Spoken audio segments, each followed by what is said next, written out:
Hi అండి, అందరూ బాగున్నారా? కుమారి ఆంధ్ర రుచులకి స్వాగతం. ఈరోజు ఇదిగో తెలగపిండి కూర వండుతున్నాం. ఇదిగో కొంచెంగా సాల్ట్ వేసుకుందాం. ఇదిగో ఈ సాల్ట్ వేసాను, ఇంతకుముందే వేసాను, ఇంతే వేసాను. తెలగపిండి, ఇదిగో తెలగపిండి పొట్లకాయ కూర వండుకుందాం. ఇది బాలింతరాలకి పెడతారు చక్కగా.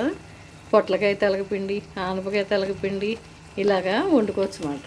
చాలా బాగుంటుంది, విటమిన్ ఫుడ్. తెలగపిండిలో ఐరన్ బాగా ఉంటుంది. బాగా వీక్గా ఉన్నవాళ్ళు కూడా ఇలా తెలగపిండి కూర తింటారు. పొట్లకాయ తెలుసు కదా, అన్ని విటమిన్స్ చాలా ఉన్నాయి, ఫైబర్ ఉంది, చాలా బాగుంటుంది. వెల్లుల్లిపాయలు కూడా వేసుకుందాం, కొలెస్ట్రాల్ అవి తగ్గుతాయి, బ్లడ్ ప్యూరిఫైడ్ అవుతుంది, అన్నీ బాగున్నాయి. ఇదిగో కొంచెంగానే ముక్కలు, కొంచెంగానే నీళ్లు పోసాము. ఈ వాటర్కి ఈ ముక్కలు ఉడికిపోతాయి. కొంచెం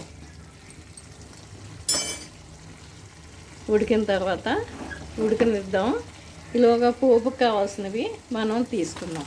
చూసారా, ఇది తెలగపిండి పౌడర్ అన్నమాట.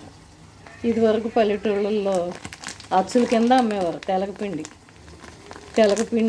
నువ్వుల నూనె ఆడేటప్పుడు ఇది వస్తుందన్నమాట, వేస్టేజ్గా అచ్చుల కింద వచ్చేస్తుంది. ఇది కూడా కూరల్లో వేసుకుంటారు. బాలింతరాలకి వాటికి పెడితే చాలా మంచిది. బాలింతరాలు తింటారు, తెలగపిండి పొట్లకాయ తింటారు, ఆనపకాయ తెలగపిండి తింటారు. ఇది ఐరన్ బాగా ఎక్కువగా ఉంటుంది, బ్లడ్ బాగా పడుతుంది. ఇది మూత పెట్టేసుకుందాం, ఉడుకుతుంది.